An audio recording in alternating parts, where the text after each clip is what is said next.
Hello, assalamu alaikum everyone and a very warm welcome to my all YouTube viewers.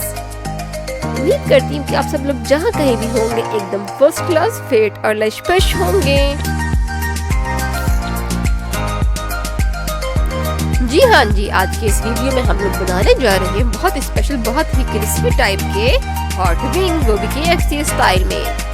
हाँ जी, KFC के wings आप बहुत आसानी से अपने घर में बना सकते हैं और बहुत ही आसान मेथड से इस रेसिपी में आपको ये बनाने का तरीका बताया जाएगा। आप इसको सर्व कर सकते हैं मायो गार्लिक सॉस के साथ और ग्रीन मिंट की चटनी के साथ। लेकिन उससे पहले आपने सब्सक्राइब करना है अपने फेवरेट चैनल सारा के संग को। आर्ट हो या क्राफ्ट हो, कुकिंग हो या बेकिंग हो, फेशियल हो या रिव्यू हो, रहिए सारा के संग संग।